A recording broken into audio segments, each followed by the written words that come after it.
Welcome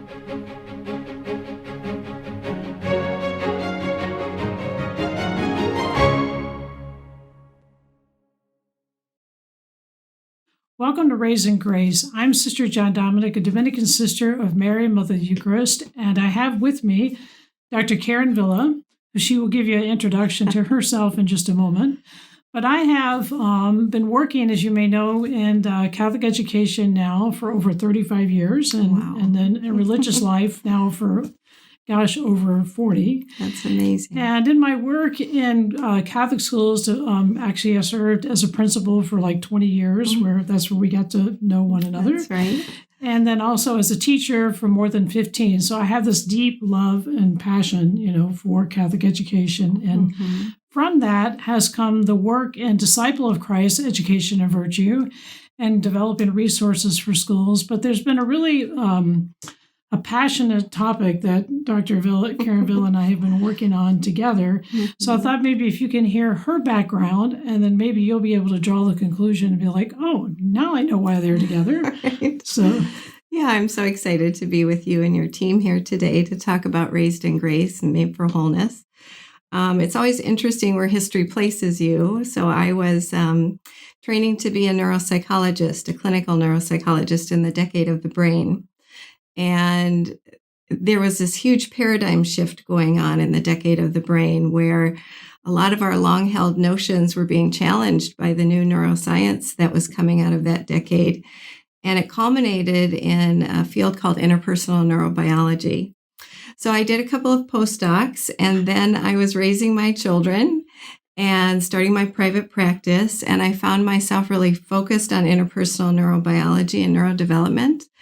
And that's when I met you, and you were starting your virtue education program. And we started to have this long conversation about interpersonal neurobiology and virtue. And we decided to put pen to paper last year and bring all these ideas together. Bring it together. And then also, I have to ask you, though, this one question, though, since you studied it and then you raised your children. Right. Is that a little bit like what Dr. Dan Siegel did, who we read a lot? How he wrote his books as he wrote the children. But so he's the father of interpersonal neurobiology, and he's a prolific researcher and just such an incredible scientist. So what he did while he was learning and developing interpersonal neurobiology and raising his own children, he translated these findings into a series of books for parents. And so many good ideas have come out of that, and they're so consistent with virtue education and wiring children's brains for good and for health. Exactly. So that's kind of the synergy that we've kind of seen as we call it together, the synergy of interpersonal neurobiology and virtue education, which will be a part of what we're going to talk about in this series. But before we kind of dive into it, and I explained what we mean by Raised in Grace, Made for Wholeness, I would like to just frame everything in understanding Our Lady. There's one apparition here in the United States. It's the only approved Marian apparition, and it's north of Green Bay and Champion, Wisconsin. Now, the title used to be Our Lady of Good Help, but now it is Our Lady of Champion because it's named after the little bitty town there in Wisconsin, interesting, where the apparition took place. And so this is during the 1800s. And when she was talking to Sister Adele, was the one who she appeared to, she said, what I want you to do in this, and she talked about it as being a wild country. So now of course, it was probably the wilderness of Wisconsin, right? We have our own wildness today. Exactly. It's a different wild country. But the primary focus of really the apparition was to teach the children,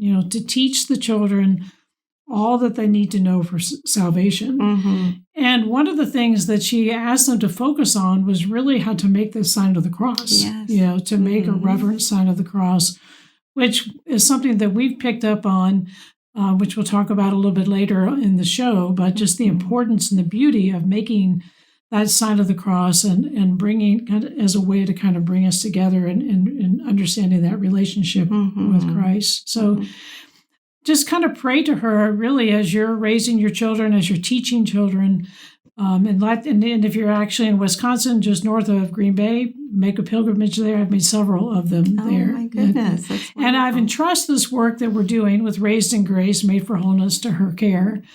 So the title is something that we went back and forth with, like, how do you bring interpersonal neurobiology and virtue together? And Dr. Villa had said, well, why don't we, it's really what we want to do is like raised in grace, Mm-hmm.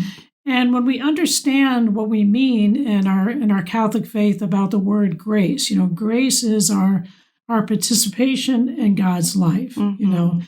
That he doesn't necessarily desire that we just have to go through life white knuckling things, and just live on this natural level, that Mm-hmm. he wants to be a part of that. He wants to be a part of our journey, of all that we go through. And it's his grace, which is his life, where he enters into that relationship so that we're in that relationship with him as we're going through. But also, which you'll understand and which we will unpack is really the relationships that we have with one another. So it's, love of God, and love of neighbor. And the other part is this, the made for wholeness.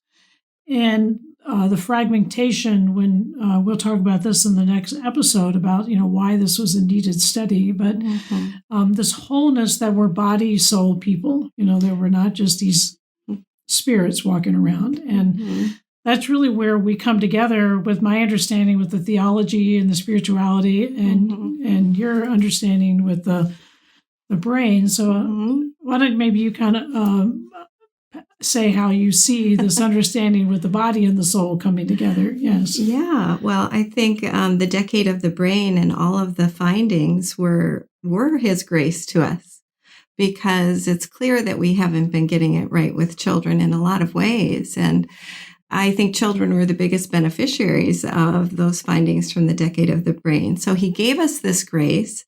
And I think he's led you and I to bring this social emotional learning that's emerging in education. He led us to bring it under the umbrella of the baptism and the grace of baptism and the sacramental life. So we've put together this developmental timeline that reflects all of that, and we'll talk about it in a little bit. Yes, absolutely. And so I think one thing, too, I like analogies, as you'll probably learn, but really, the end, if we kind of want to say, too, like, beginning this and to kind of show you with the end in mind, is that we're really looking to the integration, the human flourishing of the person, that the children can become the person that God's created them to be. We're body and soul, The body has the intellect and the soul has the intellect and the will, the body and the brain, and how all of this really comes together. But if I can add, that's something that you and I talk about that is in our Raised in Grace book, that it's not just about brain development, because the brain has this two-way ongoing conversation with the body. And, what we're finding recently that's is this paradigm shift, is that we're moving from thinking about behavior not so much as noncompliance, but as a stress response that's first initiated in the body and kind of comes in from the bottom up. So it's very important to think about this mind-body soul connection. Exactly, and that would be with the nervous system, just the whole part. So it's all of us, it's right? All of us, and we can't split these things out anymore. Right, exactly, and to bring it together. Yeah. So if we think, and remember that, because that's a really important analogy when I'm talking about the three images. Yes. So if we have, if you think of a healthy tree, like just look at a landscape, and you have a healthy tree.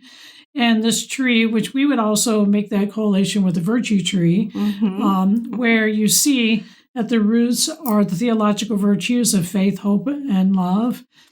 We have Christ at the center, and the virtues that go up with the gifts of the Holy Spirit. The fruits and the birds and the animals and everything are just happy in that, know. And that's right. And that's the fully integrated person when we talk about the nurturing and the care that needs to take place. And that's this connection. So if we think about you talk about just the whole body working together, just like the sap running through the tree to give it life, which is the Holy Spirit, and God's love, giving Yes. it life. And this environment that's giving this nourishment, it is the theological virtues. Yes, and holding it in there. Yeah. And then right next to it, there could be another tree, just as when Jesus came up to the fig tree, and the fig tree went up to look, he was hungry, so he's looking for a fig, and there wasn't one there, And so he was a little upset. If you read it, it's kind of like, ooh, But he said, you're supposed to be, a fruit-bearing tree, and you're not. And so he went so far as to say, just cut it down. Another one of the Gospels, they come in and say, well, what happens if we just kind of nurture that, and to bring it back? So that would be just maybe it could just be with the virtues, how someone can live, but they're not this bearing fruit. And lastly would be a tree that maybe have some dead branches on it, or needs some pruning, or needs some work, or whatever it may be. So that soil to help bring life and to get that life, that sap running through it. Now, all three of those are going to be experiencing hardships and difficulties, that they have to weather throughout life, but how we respond to the elements or whatever may happen is going to be different. But it's those skills, it's all those things upon this timeline that we're talking about, this beauty of gradualness. And most importantly, those first 1,000 days, which Dr. Villa will talk about, and just give a little bit of a brief introduction, because I've asked her really to give us a really more thorough teaching of what we mean about those first 1,000 days. So I don't know if you want to give a little introduction before. Yeah, sure. Yes, So our goal was to lay out a map of how to reach human flourishing. And of course, we want any parent, any teacher wants a child to reach their full potential. They want them to be that beautiful, lively tree. And so how do you move from seed to sapling to young tree to a strong oak that can weather the challenges of daily life and be resilient? Well, that's the idea we had in mind when we laid out our timeline. So besides bringing social emotional learning under this umbrella of sacramental living and under the grace of Christ, we've also anchored development in these windows of neurological opportunity where there's really intense growth. And the shadow side of that is that there's also intense vulnerability. But the first 1,000 days is from 0 to 2 years old. And we know that there is exponential brain growth going on in the context of loving, connected relationships with caregivers. That's right. And so there's a whole field of study about the first 1,000 days, and I'll be talking about that. Yes, so I know that would be something that you that are watching would be very interested in, especially if you have grandchildren or little children. So I asked Dr. Villa really just to give us a really teaching on this, so that we'll begin and you can watch that now. I'm happy to have the opportunity to talk with you today about the first 1,000 days, because knowing, understanding, and telling others about the first 1,000 days is one of the greatest ways that we can care for God's children. So what are the first 1,000 days, and why are they so important? The first 1,000 days is a period from conception to 2 years old. Recent and ongoing research indicates that this is the highest time of developmental plasticity in any person's life, and much of human biological development is completed during this first 1,000 days. This capacity makes the human infant both versatile and vulnerable at the same time. Psalm 139, 13 through 14 says, "For you created me in my inmost being. You knit me together in my mother's womb. I praise you because I am fearfully and wonderfully made." We now know that what God began knitting together in the womb continues beyond into those first 2 years of life and even through the mid-20s. Most organ systems are wired within the womb. However, the immune system, the brain, and the liver are the only systems to continue to be wired outside of the womb, especially in those first 2 years. So neuroplasticity tells us that experience is the architect of the mind. The growth of the brain occurs in what we call critical periods, or windows of development, where the effect of experiences on brain development is unusually profound and can strongly shape neural circuitry.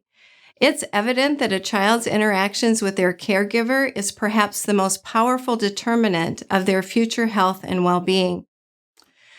Every infant is born with approximately 100 billion neurons in their brain, and each of those neurons is forming numerous synaptic connections with other neurons.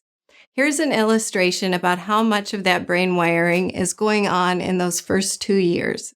You see exponential growth and connectivity being wired in those first 1,000 days, but this wiring of connections comes from a caring, stimulating, and responsive environment, and the environment is the caregiver, the mother.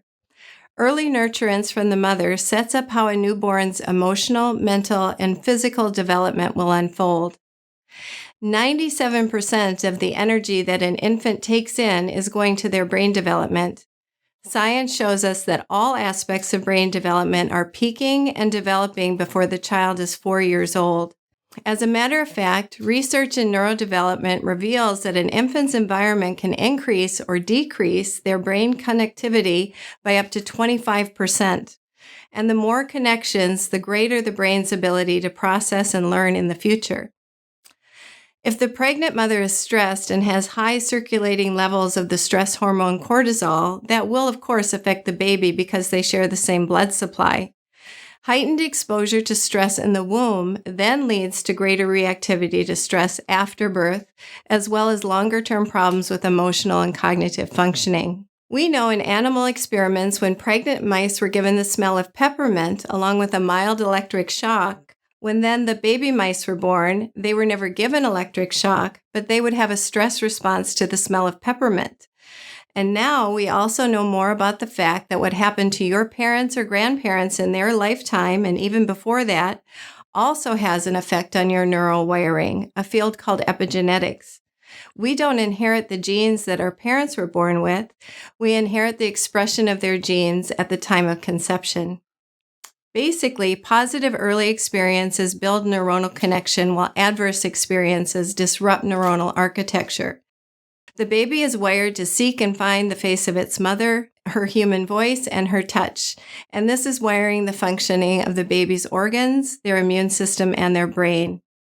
Simple actions can trigger positive outcomes. Breastfeeding, singing, playing, reading, carrying our babies, touching, and even infant massage develop the brain and serve a protective function in long-term health and well-being. On the other hand, environments that carry excessive stress, conflict, lack of warmth, inadequate parenting, malnutrition, and poverty, even leaving an infant to cry it out, can all disrupt neurodevelopment, and even more can lead to unleashing the genetic potential for neurodevelopmental disorders. So what should we learn from this rapidly evolving neuroscience about the first 1,000 days? Well, the quality of parenting, though not needing to be perfect, should be responsive to negative emotional states and needs. An infant can't differentiate between physical pain and emotional pain, so their distress must be tended to in a consistent, caring, and timely manner. On the other hand, unreliable, unresponsive, and unpredictable responses to an infant's needs can lead to significantly disrupted neurodevelopment and insecure attachments. And qualities such as empathy and understanding, joy and playfulness, helping a child to feel good about themselves by being seen, and even lovingly helping them to tolerate boundaries will provide a lifelong protective foundation for well-being and success. What a great return on investment this is. Fathers, love and support the mothers of your children, and then go on to engage with your baby. Greater emotional involvement from fathers has been linked to many positive social, emotional, behavioral, and cognitive outcomes. Mothers, recognize the importance of your role. Seek the support of other mothers and have good self-care by avoiding alcohol or smoking and taking time to rest and get good nutrition, so that you can have the power to show up for your children by helping them to feel safe, seen, soothed, and secure. The idea is that the first 1,000 days of a child's life determine the next 32,000 days. So as Dr. Villa had talked about, you can see that this is this time, this knitting together, right? Mm-hmm. Where everything is coming together, and this is the foundational part, of these first 1,000 days. And one thing too, when we talked about this body and soul, and also just realizing just giving the children all that they need is that we just don't want to focus on just the skill building, okay?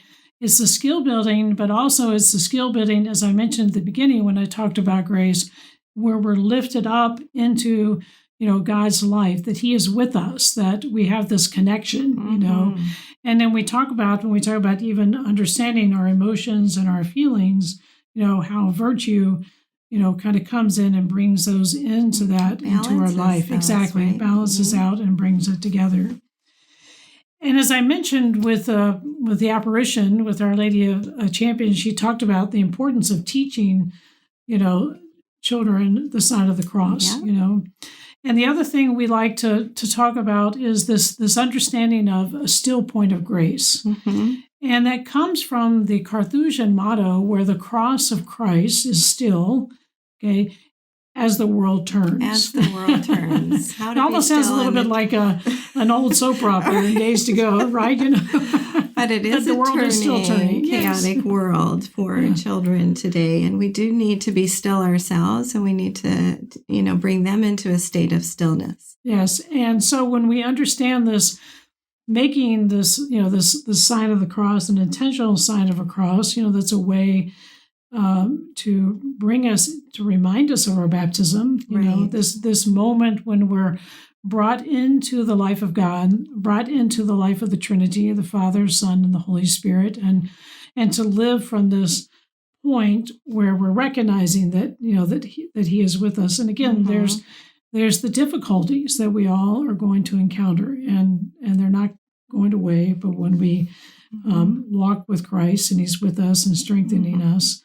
So all brain growth occurs in the context of attachment, and we're saying in the context of attachment to Christ as well as teachers and parents, that there's this idea that as adults, when we're in our still point, we help children to regulate themselves so that they can be open to their learning. And that's the idea of co-regulation that we'll talk about in some future episode. We're baiting you along the way here to get to hear different things. But as you can see, it's all of this coming together. It's Dr. Villa's studies from this. This is all God's providence that we're here.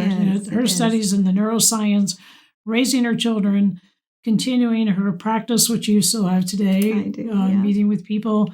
My experience in Catholic education, working with children, theology, living the religious life, and finding how that we can bring this understanding all together to look at the child, to help you as parents, as educators, to understand this in a way that's accessible, we hope, and that we've done the hard work of, believe me, there's a lot of books that can be read. Great.